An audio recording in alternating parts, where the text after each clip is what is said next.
Assalamualaikum warahmatullahi wabarakatuh. First of all, let me introduce myself. My name is Nuraini. I'm a fourth semester student from class 4F in the Islamic Education Department or Pendidikan Agama Islam at UIN, Syarif Hidayatullah Jakarta. Today, I would like to present my material entitled Learning Models, Approach, Strategies, Method, and Techniques in Islamic Education. So in the teaching and learning process, these five components are very important because they help teacher design instruction in a systematic, effective, and meaningful way. Also, they are closely related. Each of them has a different definition and function. The first is learning model. A learning model is a conceptual framework that describes a systematic procedure for organizing learning experience in order to achieve specific instructional objectives. It serves a general pattern used by teachers to plan, implement, and evaluate the learning process. According to Chiento, a learning model is a plan or pattern used as a guide in designing classroom instruction. There are some function of learning models like to serve as a guide in organizing learning activities, to help teachers achieve instructional objectives systematically, to adapt instruction to the characteristics of the subject matter and learners, and to make teaching more structured and effective. And there are some example of learning models like data instruction, cooperative learning, problem-based learning, inquiry learning, and discovery learning. The second is learning approach. Learning approach is a general perspective or philosophical condition used by teachers in the instructional process.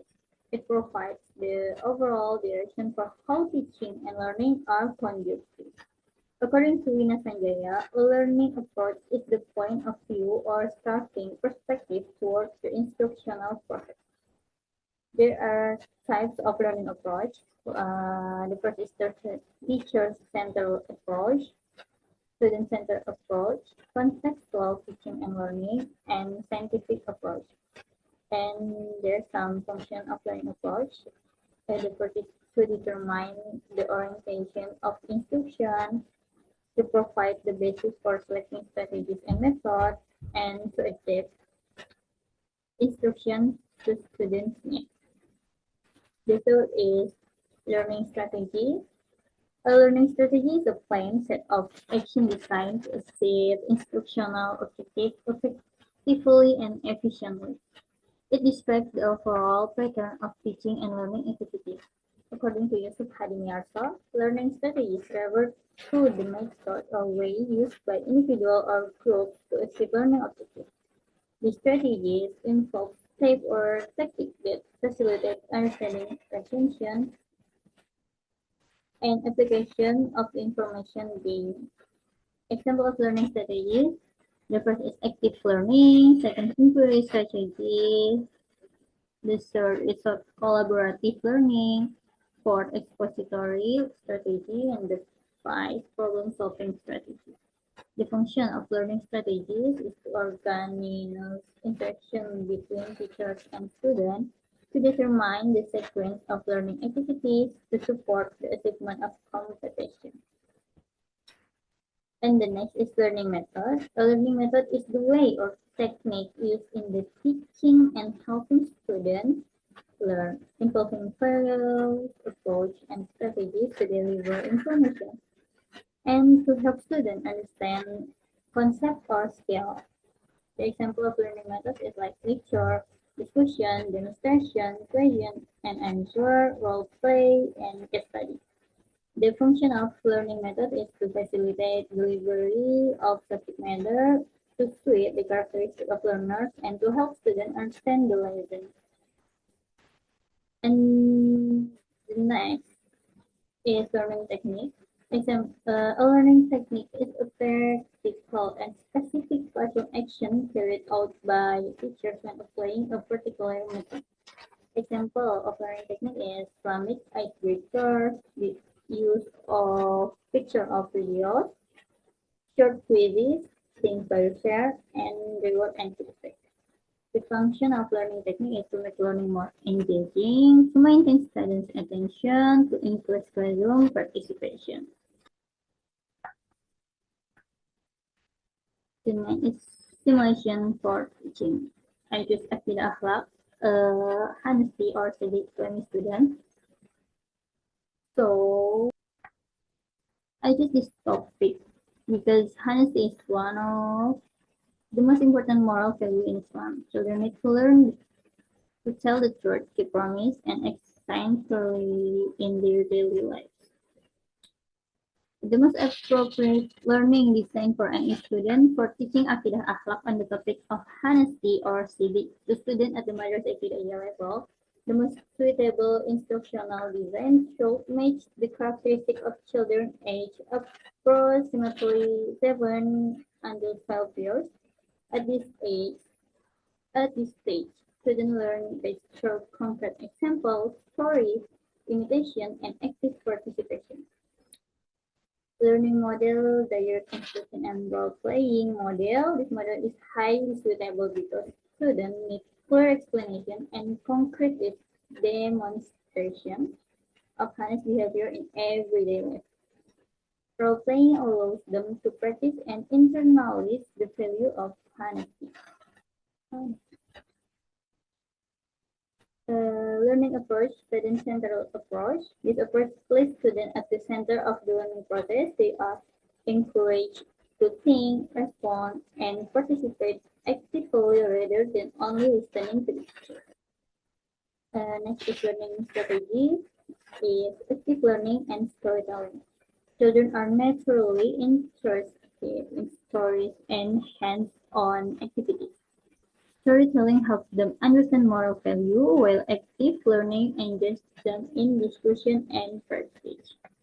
Next learning method like interactive lecture, storytelling, question and answer, role playing, and group discussion. Learning technique is showing picture and short video, asking simple questions, giving rewards and prize, Islamic age briefing, and real life simulation. Now we'll begin the simulation. The first is opening. In opening, teacher says like, Assalamualaikum warahmatullahi wabarakatuh. Good morning, student. How are you today? And the student answer, Alhamdulillah, I'm fine. Before we begin, let's recite Basmalah together. Bismillahirrahmanirrahim. And the teacher said, today we are going to learn about a very important character in Islam. It is called honesty or civic.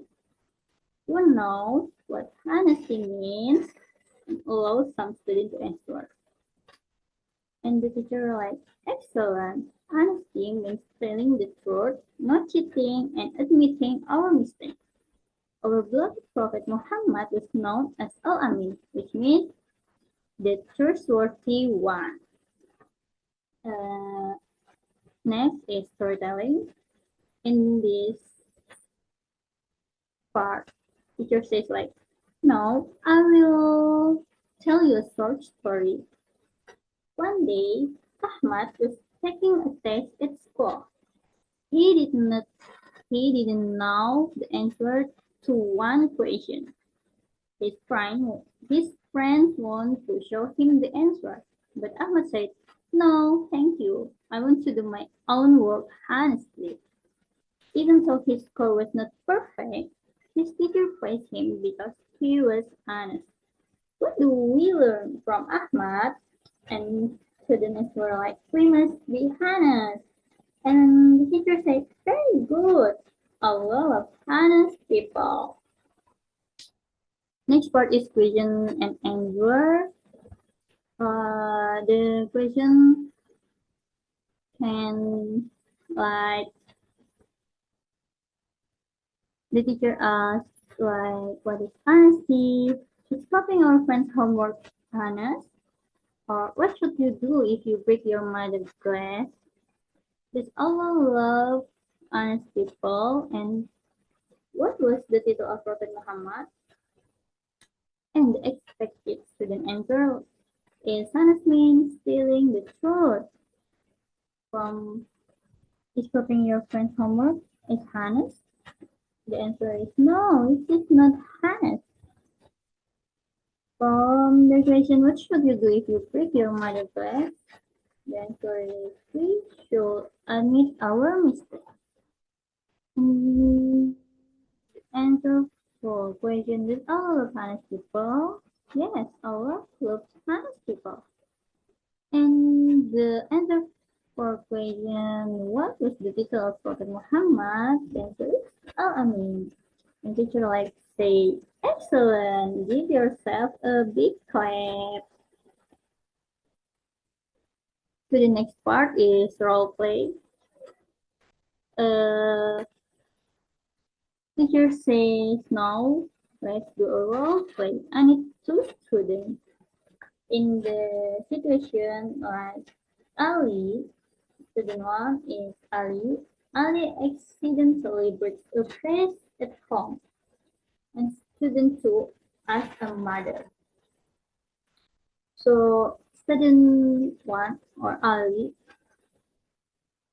student two is mother. Student two say, Ali, did you break the vase? And student one or Ali say, yes, mom, I'm sorry, I broke it by accident. And mother says, thank you for telling the truth. I'm proud of you. After that, teacher asked the class, what's Oliana? And oh, and student answered, yes. Teacher asked, how did his mother feel? And student answered, happy and proud. And teacher says, very good. And the next step is group discussion. Teacher says, now discuss with your friends. Mention 3 examples of honest behavior at school or at home.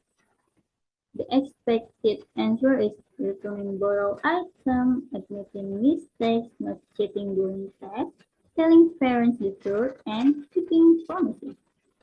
After 1 minute, each other shared the answer. And after that, the teacher said, wonderful, those are excellent examples. Next to the next step or the next step is conclusion. In conclusion, teacher says today we learn about honesty or silly. Honesty means telling the truth, admitting mistakes, not cheating, and keeping promises. As Muslims, we must always be honest because Allah loves honest people. Let us promise together. I will always be honest.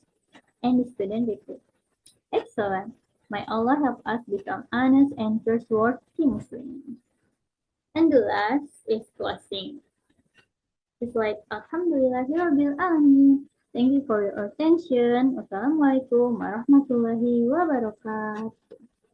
So, in conclusion, learning models, approach, strategies, methods, and techniques are essential components in the teaching and learning process. Each component has a different role, but they work together to help teachers create effective and meaningful instruction. By understanding this concept, teachers can choose one most appropriate way to teach based on the student's characteristics and learning objectives. With the simulation of teaching honesty or studying to Madrasah Hidayah students, we can see that the combination of direct instruction and role playing, supported by a student-centered approach, active learning and storytelling strategies, as well as various methods and techniques, can make moral education more engaging and easier for children to understand and practice in their daily life. And that is all for my presentation. Thank you very much for your attention. Let us say wassalamualaikum warahmatullahi wabarakatuh. Thank you.